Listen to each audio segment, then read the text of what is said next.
ನೋಡಕತ್ತಿಲ್ಲ ನಾವು. ನಿಮ್ದು ಹಂಗೆ ನೀವು ಬಂದಿದ್ದು ನಾನು ಆಗಲೇ ಹೇಳಿದೆ ನಿಮಗೆ ಕರೆಂಟ್ ಅಫೇರ್ಸ್ ಓದ್ರಿ ಅಂದ್ರೆ ನೀವು ಓದಾಕತ್ತಿದ್ದು ಬರೀ ಕರೆಂಟ್ ಹೊಡೆಯುವಂತ ಅಫೇರ್ಸ್ಗಳ ಬಗ್ಗೆ ಓದಾಕತ್ತೀರಿ.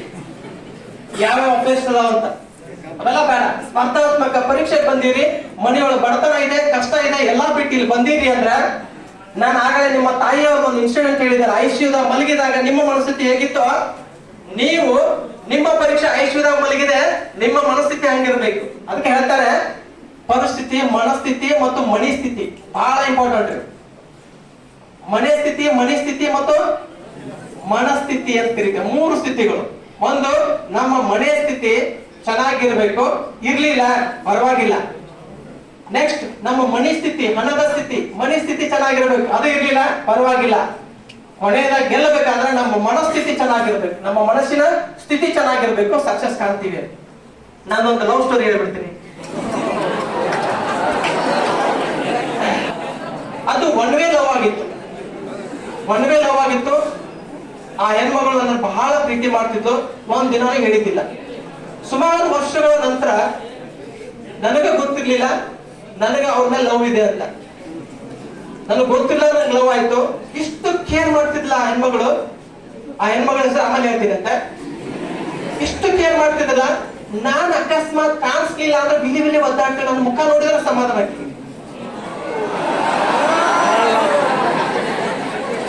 ನಾನ್ ಅಕಸ್ಮಾತ್ ಅವತ್ತು ಭೇಟಿ ಆಗ್ಲಿಲ್ಲ ಅಂದ್ರ ಆರಾಮದಾಗ ಮಲ್ಕೊಂಡಂಗ್ ಮಾಡ್ತಿದ್ದೆ.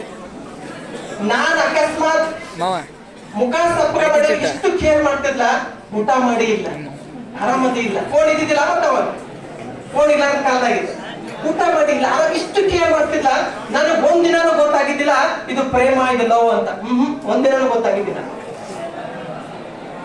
ಬರ್ತಾ ನನ್ನನ್ನು ಕೇರ್ ಮಾಡೋದು ಜಾಸ್ತಿ ಆದಾಗ ಒಂದ್ಸಲ ಒಂದಿನಾನು ಹೇಳಿಲ್ಲ ನಾನು ಲವ್ ಮಾಡ್ತೀನಿ ಅಂತ. ಒಂದಿನಾನು ಹೇಳಿಲ್ಲ, ನಾನು ಹೇಳಿಲ್ಲ, ನನಗೆ ಗೊತ್ತಿಲ್ಲ ಅಂದಾಗ ನಾನು ಲವ್ ಮಾಡಕತ್ತಿದ್ದೆ ಆ ಹೆಣ್ಮಗಳನ್ನ. ಆ ಹೆಣ್ಮಗಳ ಹೆಸರು ಹೆಣ್ಣಮ್ಮ ಅಂತ. ಇವತ್ತಿಗೆ ಲವ್ ಮಾಡಕತ್ತೇವೆ ನಾವು, ಅವಳು ನನ್ನ ಲವ್ ಮಾಡಕತ್ತಾಳ. ನಾವಿಬ್ರು ಆ ವಣ್ಣಮ್ಮ ಅನ್ನುವಂತ ಹುಡುಗಿ ಬೇರೆ ಯಾರು ಅಲ್ಲ, ನನ್ನ ತಾಯಿ.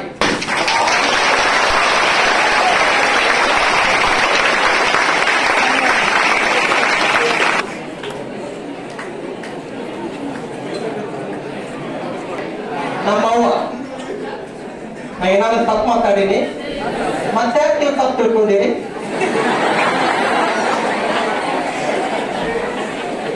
This is the reality. First ತಿಳ್ಕೊಡ್ರಿ. ನಿಮಗ ನೇರವಾಗಿ ಚುಚ್ಚಿದ್ರ ಬೇಜಾರಾಕೈತೆ ಅಂತ ತಿಳ್ಕೊಂಡು ಇಂಡೈರೆಕ್ಟ್ ಆಗಿ ಚುಚ್ಚಾಕತ್ತೀನಿ. ನೀವು ಮೆಚ್ಚಲಿ ಅಂತಲ್ಲ, ನಿಮ್ಗೆ ಚುಚ್ಚಲಿ ಅಂತಲ್ಲ, ಬಿಚ್ಚಿ ಹೇಳೋದು ನನ್ನ ಕರ್ತವ್ಯ ಅಂತ ಹೇಳಾಕತ್ತೀನಿ. ನಮ್ಮ ಮನಸ್ಥಿತಿ ಹೆಂಗೈತೆ ಗೊತ್ತಾ? ಈಗ ನೀವ್ ಏನ್ ಅನ್ಕೊಂಡ್ರಿ, ಒಬ್ರು ಸಹಿತ ಅದನ್ನ ಕಲ್ಪನೆ ಸಹಿತ ಮಾಡ್ಕೊಂಡಿರ್ಲಿಕ್ಕಿಲ್ಲ. ಮಾಡ್ಕೊಂಡಿರಬಹುದು. ನಿಮ್ಮ ಒಳ್ಳೆಯ ಮನಸ್ಥಿತಿಗೆ, ಸಕ್ಸಸ್ಗೆ ಸಮೀಪ ಇದೀನಿ ಅಂತ ತಿಳ್ಕೊಳ್ಳಿ. ಜಗತ್ತನ್ನ ನೀವೇನು ನೋಡ್ಬೇಕು ಅಂತ, ಸಮಾಜದಲ್ಲಿ ಕೋಳಿ ತರ ಬದಕ್ಬೇಕ್ರಿ. ಕೋಳಿ ಮುಂದ್ಗಡೆ ಕಾಳು, ಕಡಿ, ಕಸ, ಮಣ್ಣು ಎಲ್ಲ ಒಳ ಮಿಕ್ಸ್ ಮಾಡಿ ಹಾಕ್ರಿ. ಕೋಳಿ ಕೆಟ್ಟವರ ಅಥವಾ ಒಳ್ಳೆಯವರ ಡಿಸೈಡ್ ನೀವು ಮಾಡ್ಬೇಕು. ನಿಮ್ಮ ಮನಸ್ಥಿತಿ ಹೇಗಿದೆ ಅಂದ್ರೆ, ಯಾರೋ ಒಬ್ರು ಏನೋ ಮಾಡಿದಾರೆ ಅಂದ್ರೆ ನೀವು ಅದನ್ನ ನೋಡಾಕತ್ತೀರಿ, ನೀವು ಅದ್ರ ಬಗ್ಗೆ ಕಮೆಂಟ್ ಮಾಡಾಕತ್ತೀರಿ ಅಂದ್ರೆ ಅದು ಅವ್ರ ತಪ್ಪಲ್ಲ, ನಿನ್ನ ಮನಸ್ಸಿನ ಭಾವನೆ ನಿನ್ನ ಮಾತುಗಳಲ್ಲಿ ಹೊರ ಬರ್ತಾ ಇದೆ ಅನ್ನೋದನ್ನ ತಿಳ್ಕೊಂಡ್ಬಿಡಿ. ಫಸ್ಟ್ ನಿನ್ನ ಕಣ್ಣುಗಳಲ್ಲಿ ಕಾಮಾಲೆ ತುಂಬಿದ ಕಣ್ಣುಗಳಿಂದ ನೀವು ನೋಡಿದ್ರೆ ನಿಮ್ಮ ಎಲ್ಲ ಹಳದಿ ಕಾಣಿಸ್ತದೆ.